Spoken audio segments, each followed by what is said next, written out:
Boaventura de Sousa Santos, compañeras y compañeros. Gracias.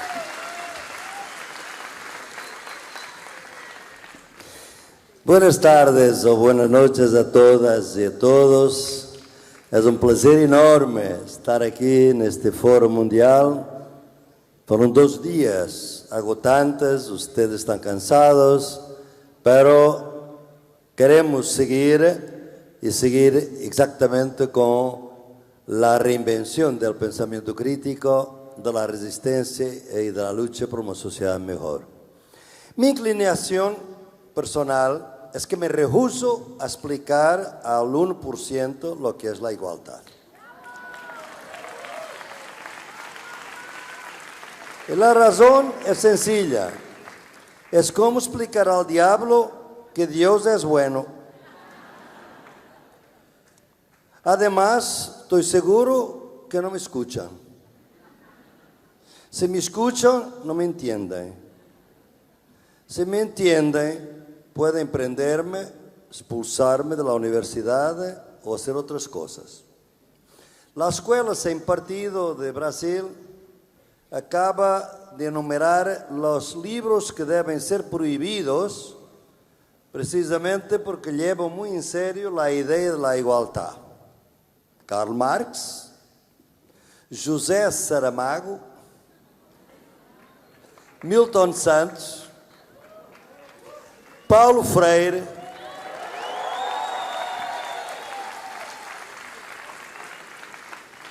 e eu estou tristíssimo porque ainda não tenho o privilégio dos meus livros estarem na lista. Tenho que crescer muito. Ora bem, eu penso que para nós começarmos com esta pergunta, tínhamos que talvez, então, a minha inclinação é explicar a igualdade aos 99%. Mas é necessário? Eles não sabem o que é? Precisam da minha explicação? Eu penso que não. Então vamos ver o que é que podemos fazer com esta provocação que me foi feita. Porque é uma provocação, obviamente. E tentar ter uma conversa sobre este tema. Em primeiro lugar, eu penso que nós devemos ter alguns consensos. Bem, todos sabem de onde é que vem o 1% e o 99%, a contraposição entre o 1% e o 9%. Não vem do Occupy, não vem do movimento dos indignados, vem de uma das últimas páginas, a página de 10 de agosto de 1917, do diário de Tolstói. Muito pouco tempo antes de ele morrer, ele refere que a sociedade russa era uma sociedade do 1% e do 99%. É essa a inspiração do termo. E realmente nessa altura não havia nenhuma, Tolstói não via nenhuma alternativa a essa situação e sofria intensamente com isso, até porque a educação a que ele se dedicava não parecia estar a dar os resultados que ele queria que dessem. Pouco tempo depois, inicia-se verdadeiramente o século XX, e surgem 2 grandes modelos de transformação social, 2 grandes blocos de conhecimento que vão exatamente pôr em contraposição a igualdade e a desigualdade. Estes 2 grandes modelos são, como todos sabeis, a democracia. Eu estou a falar português.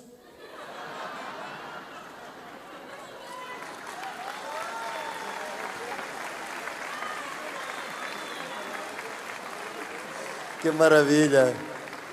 Já não sei que língua hablo. Voy a pasar al español. No, ustedes entienden. Los portugueses, los brasileños entienden mejor el español que al revés. Entonces, no sé por qué, pero está interesante esto, ¿no? No, realmente para contestar esta pregunta es necesario saber si tenemos algunos consensos a partir de los cuales nosotros podemos contestar esta pregunta. Y como digo, había al inicio del siglo XX estos 2 grandes modelos para una transformación progresista de la sociedad donde la cuestión de la igualdad era contrapuesta a la desigualdad brutal de la sociedad. La Revolución Rusa, obviamente, de que celebramos el año pasado y este año también sigue la celebración, fue la revolución. La otra fue el reformismo democrático, sobre todo después de la derrota de la Revolución Alemana en 1921, con la muerte, el asesinato de Rosa Luxemburgo y Karl Liebknecht. Entonces tenemos esos dos modelos ahí, y realmente eso alimentó mucho las respuestas a estas preguntas que ahora hacemos. El problema nuestro es que al inicio del siglo XXI parece que ni la revolución ni el reformismo democrático están en la agenda política. Lo que está en la agenda política es el contrarreformismo, son las luchas defensivas o la acción por posición, como diría Gramsci, mantener la posición y no el movimiento, de alguna manera. Entonces, ¿cuáles son nuestros consensos para empezar a luchar de manera que haga sentido poner esta cuestión? Porque esta cuestión no es una cuestión intelectual, es una cuestión política, ¿no? Entonces, nosotros tuvimos aquí políticos de la década ganada y hubo algunos consensos, pero hubo divergencias por ahí, ¿no? Y esas divergencias hay que ahora resumirlas un poco antes que les diga por dónde voy en esta cuestión. La primera es que realmente líderes impresionantes, que nos impresionaron, como verán a todos, y vemos que tenemos líderes progresistas, y ustedes no han visto todo, porque van a ver ahora Guillermo Boulos y Manuela Dávila, y van a ver lo que tenemos. Van a ver lo que tenemos en el continente para los próximos años. Nada de desesperar, nada de desesperar. Pero vemos que todos ellos son marcados por una trayectoria muy problemática. O porque fueron derrotados en elecciones democráticas, o derrotados por golpes, o porque están en poder y por eso tienen una visión distinta. Cristina fue absolutamente fabulosa en su análisis del neoliberalismo, pero solidaridad crítica, perdóname Cristina, pero la distinción entre izquierda y derecha nunca fue tan importante.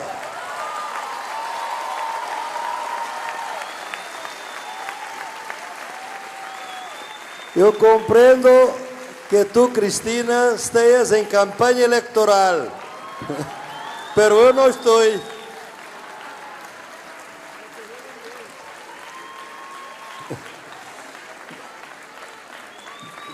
Dilma me apasionó como siempre por este momento analítico fabuloso que ella tuvo de lo que pasó, la política más honesta de este continente impedida por los políticos más corruptos de este continente.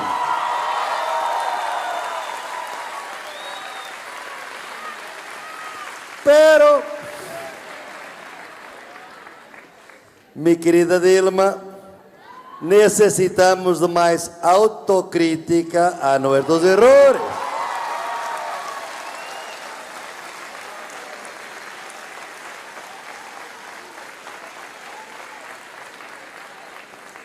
Pero mi querido amigo, gran amigo, Álvaro García Linera, brillante. Hay dos hombres, son hombres, hay mujeres varias teóricas, pero con responsabilidades políticas.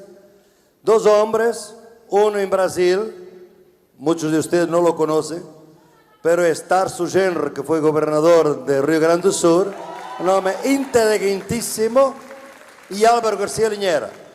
Los dos grandes políticos con una teoría profunda de la política. Álvaro fue brillante, como es siempre, y realmente analizar todos los logros del proceso de Evo. Pero, Álvaro, te olvidaste de la Pachamama. En ningún momento se habló de la Pachamama. de la suma causa y de la suma camaña, del buen vivir de los pueblos indígenas.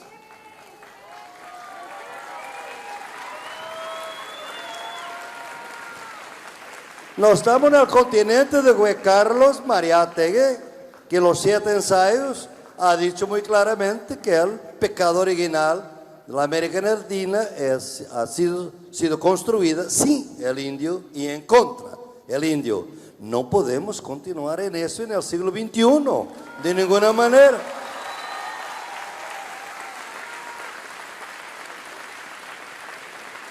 Y ahí viene otro gran querido amigo, Gustavo Petro,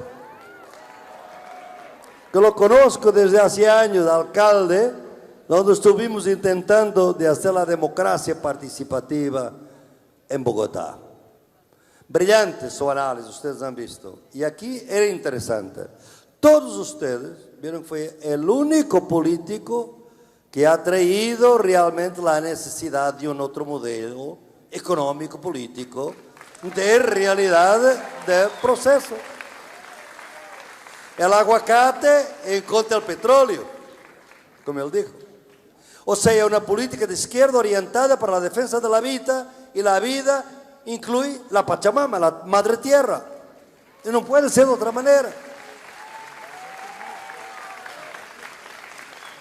Entonces, como son dos mis amigos míos, yo voy a pedir que urgentemente Álvaro García Linera y Gustavo se encuentren y se junten, y si posible con Dilma, y si posible con Guillermo, con Manuela, y obviamente con Cristina, y que piensen bien, que es por aquí que nosotros vamos, y que estamos pensando los que estamos acá todos.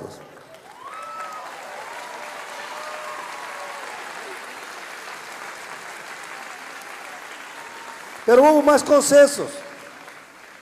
Los consensos que tuvimos aquí, que es muy claro, y Juan Grabois lo ha dicho de una manera clara, es que no podemos dejar de tomar del poder para transformar el mundo, es claro, pero la primera medida cuando se toma el poder es transformarlo. Y por eso es necesario que no haya una dicotomía entre tomar y transformar el mundo. Es necesario tomar el poder y transformar el poder para transformar el mundo. Pienso que es un consenso de que salimos acá más o menos fuerte, ¿no? Pero hay un otro. Ahora hablamos más de nosotros y no de ellos, ¿no? Es que realmente la transformación política en las próximas décadas no va a salir solamente de las instituciones. Al contrario, las instituciones tienen que ser descolonizadas, despatriarcalizadas, democratizadas, desmercantilizadas. Hay que empezar por la descolonización de la universidad y de los centros de investigación.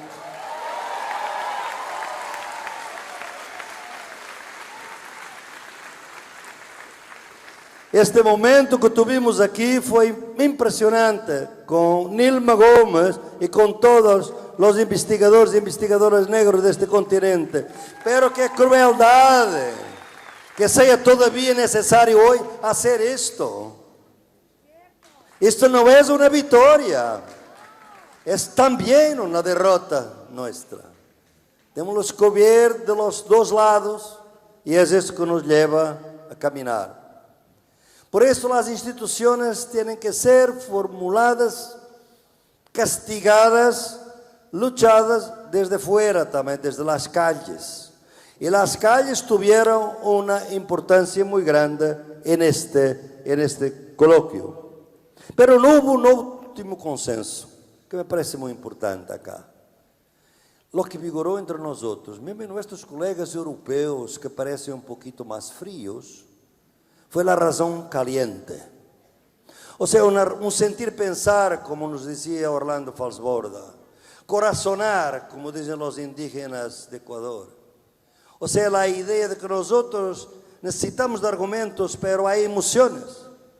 Hay una profunda experiencia de los sentidos sin los cuales no podemos cambiar el mundo. Nadie cambia el mundo por razones racionales frías. Hay que haber rabia. Hay que haber indignación. Y eso estuvo aquí.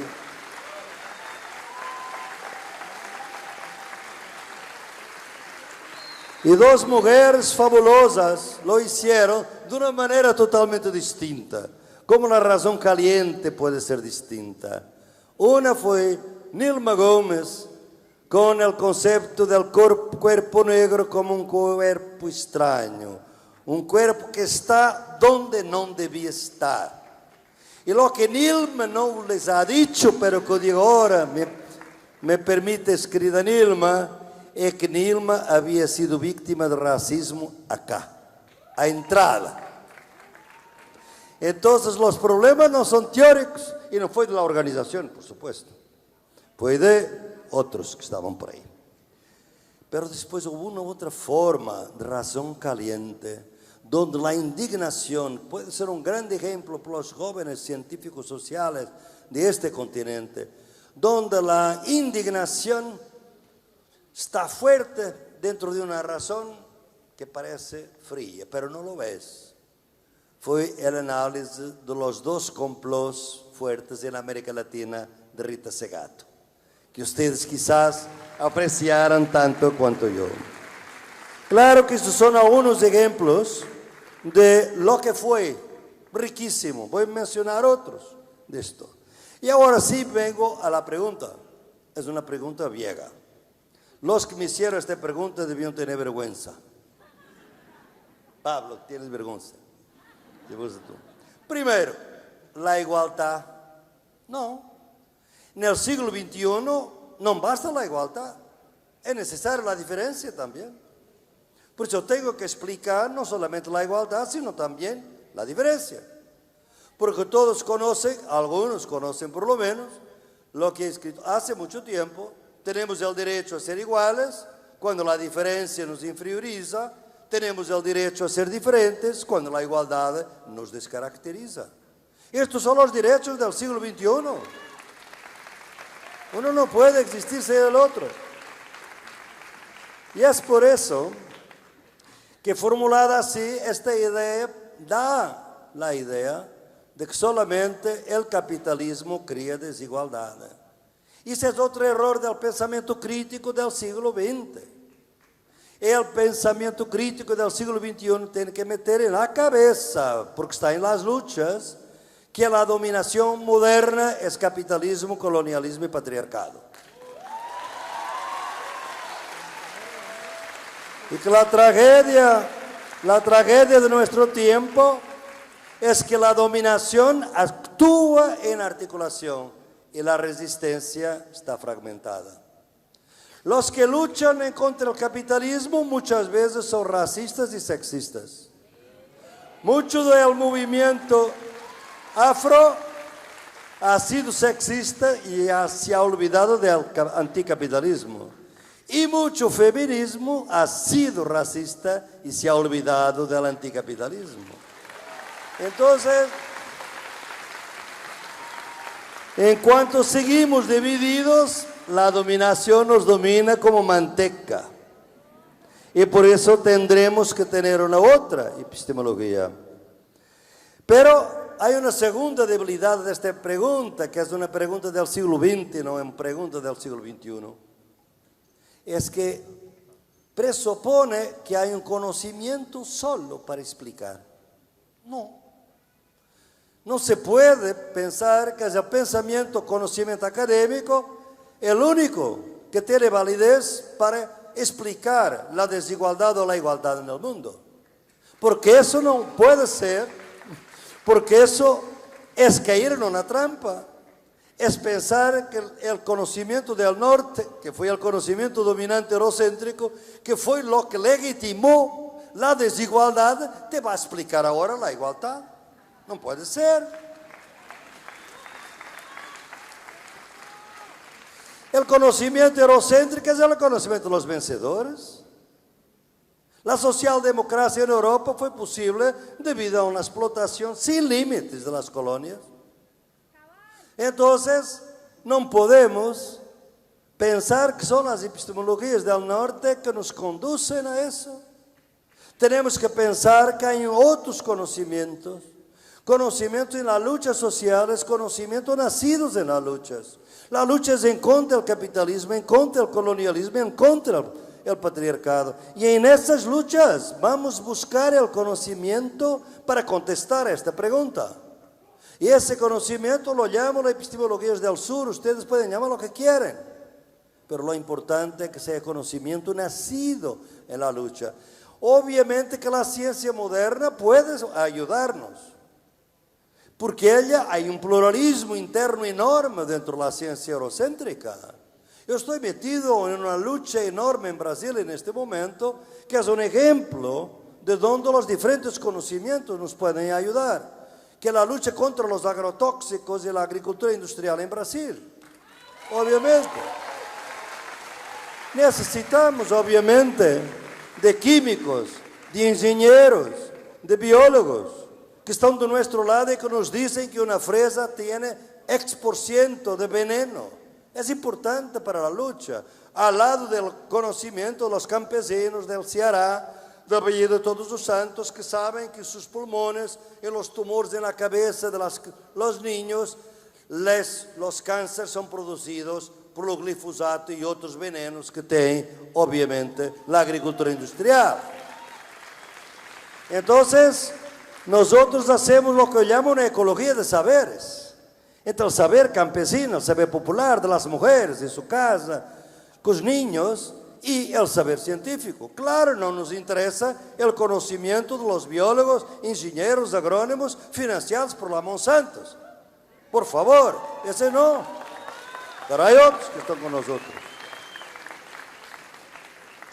Por eso yo pienso que es muy importante pensarmos que hay otros conocimientos. Y aprovecho para invitarlos que mañana vamos a estar todo el día en un foro, el foro especial, que es un foro sobre las universidades populares de los movimientos sociales. Ahí voy a estar todo el día. Y vamos a estar con las diferentes universidades populares del continente, donde este conocimiento nacido en la lucha se está a tentar articular en redes sur-sur, también con el conocimiento fraterno académico que tenemos. Y quizás podemos mañana pensar y anunciar que se va a crear una universidad popular de la Garganta Poderosa de Zavaleta.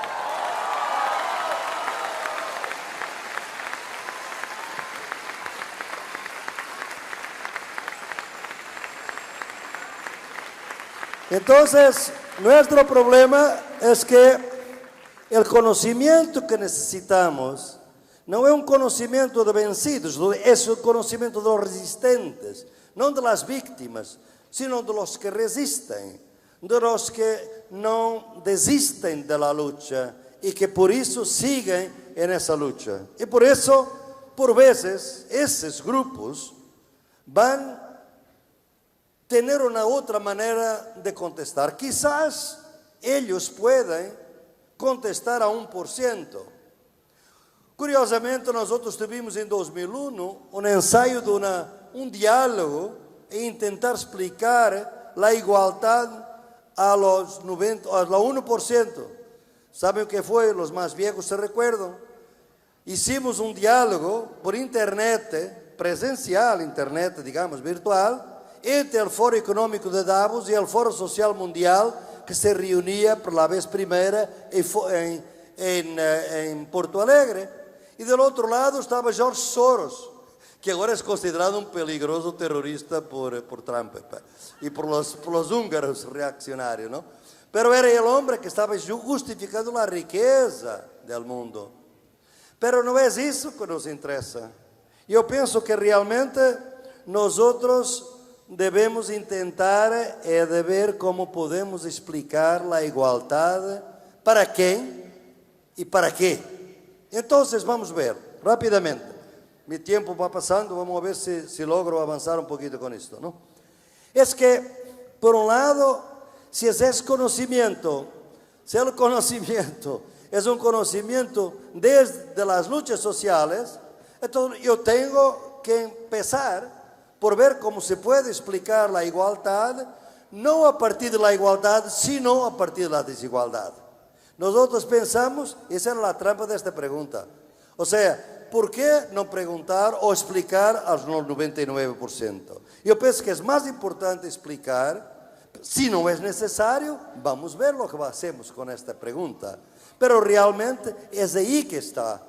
Y para los que tienen sido víctimas de colonialismo, capitalismo y patriarcado, yo pienso que es su experiencia la desigualdad. Es a partir de la desigualdad que vamos a explicar lo que es la igualdad. Y doy una experiencia personal. Domingo pasé gran parte del día en Zabaleta. Ahí estuve. Y lo que aprendí de lo que es la igualdad fue esto. Realmente no es igualdad de que la gente tenga que sufrir tanto y trabajar tanto para lograr un comedor donde los pibes pueden comer 3 días, por lo menos una vez, una buena reflexión al día. No es igualdad. No es igualdad el hecho que todas las personas con quien conversé tienen un pariente, un nieto, un hijo, un amigo que fue asesinado por la policía. Esto no es igualdad, de ninguna manera.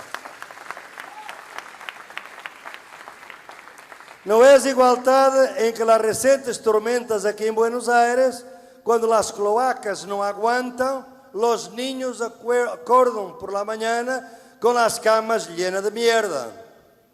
No es igualdad esto. No es igualdad, disculpen la palabra fuerte, pero es mismo mierda, ¿no? Las cloacas salen. No es igualdad que un hombre que tiene un coma diabético pueda morir porque la calle es muy estrecha y por eso la ambulancia no puede llegar a su casa y en camino se va a morir. O sea, la desigualdad se explica, y ella que explica la igualdad. Y aquí era una nota, si tengo 2 o 3 minutos más, a Nacho Levi, mi querido amigo, para le decir que realmente ni toda la academia es una academia que vive de privilegios, porque hay mucha gente aquí que está arriesgando sus carreras para trabajar con los movimientos sociales, para no se fijar en escribir solamente textos. Y por eso esa academia está contigo, Nacho. Esa academia está contigo. Y por eso la unidad del campo popular, yo hablaba esto hace poco con Nacho, la unidad del campo popular va a incluir todos los académicos que están aquí dispuestos a luchar, a arriesgar sus carreras para poder trabajar un pie en las universidades o centros, otro pie en la vida política. Y por eso, con base en eso, yo voy a darles 2 o 3 ideas muy rápidas. ¿Cómo podríamos nosotros explicar? Hay 2 o 3 maneras de denunciar la desigualdad y por eso explicar lo que es la igualdad como denuncia y como instrumento de lucha. Como instrumento de lucha no debemos decir todo a los 1%, porque como Regis Debray, que fue recordado aquí por Goran Thurborn esta mañana, y Regis Debray, al hacer su informe para Fidel Castro, después de la Revolución Cubana, concluyó muy rápidamente que la derecha había aprendido mucho más de la Revolución Cubana que la izquierda latinoamericana. Por eso no pienso que podemos dar todos los argumentos, pero vamos por 2 estrategias opuestas. La primera es la gandhiana. La gandhiana fue esto: hubo un debate entre Nehru y Gandhi sobre cómo distribuir la tierra. Y Gandhi era en contra la reforma agraria por una razón sencilla, es porque decía, no, yo voy a convencerlos, porque son hindúes, es gente éticamente buena, yo puedo convencerlos que no deben tener tanta tierra, que es injusto y que deben donar sus tierras y que deben compartir sus tierras. Y fue una lucha terrible porque realmente Gandhi no aprobó la reforma agraria, no funcionó el Gandhi. Pero la verdad es que es eso hoy que estamos pasando. El capitalismo financiero no acepta otra regulación que no sea la suya con su consenso, con su consentimiento. En eso estamos. Y eso es que es peligroso, porque yo pienso que tiene que haber una otra regulación. Entonces la otra que propongo es una que nos obliga a reconceptualizar el capital financiero, porque el capital financiero es la gran fuente de la desigualdad brutal de nuestro tiempo. Y entonces hay que reconceptualizar el capital financiero. El capital financiero es un crimen organizado. Y tiene que ser reconceptualizado como crimen organizado. Es un crimen económico. Es un crimen que tiene fraudes fiscales, que tiene obviamente estelionato, que tiene abuso de poder, que tiene corrupción. Es un crimen, pero es también un crimen, como Pierre Salamá lo ha dicho antes, es un crimen contra la vida, porque la esperanza de vida va a disminuir con las políticas de austeridad del Banco Mundial y del Fondo Monetario. Es por eso el gran crimen de lesa humanidad del futuro. Estamos celebrando los 70 años de los derechos humanos. Los grandes crímenes de lesa humanidad de los próximos 70 años, espero que menos, serán los crímenes financieros y los crímenes ambientales. Son esos que están matando la vida, son esos que nos están matando. Y por eso yo termino con la idea de que nosotros, si vivemos miles y miles de ideas de Zabaletas y de otras filhas por todo el mundo, miramos que hay alternativas. El problema es que necesitamos de un pensamiento alternativo de alternativas. Yo no estoy seguro que aquí lo logramos plenamente, mas quedo esperanzado que mucho de este pensamiento alternativo de alternativas está emergiendo en el continente. Y eso que es importante. ¿Por qué? Porque es ese que está generando las alternativas que pueden realmente cambiar. Otra forma política de Estado, otras economías, otras democracias. Ustedes saben que la Constitución de Bolivia dice que hay 3 formas de democracia: representativa, participativa y comunitaria. 7 formas de propiedad. Una de ellas es la individual, pero hay otras. Estas alternativas tienen que salir, pero están invisibilizadas por lo que llamo la sociología de las ausencias. ¿Por qué? Porque realmente nosotros nos habíamos acostumbrado a no ver estas ausencias. Y termino con esto. En 2006 hubo una comuna fundamental en este continente, la comuna de Oaxaca, 2006. Autogobierno total. Duró más que la Comuna de París.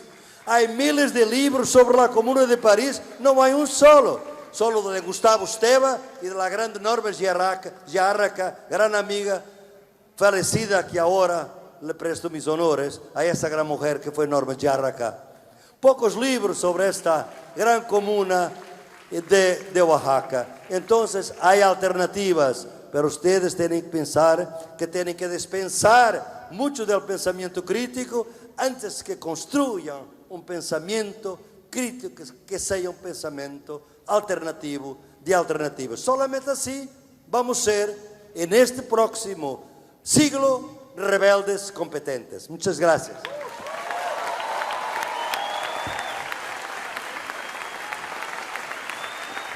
Gracias, Montserrat.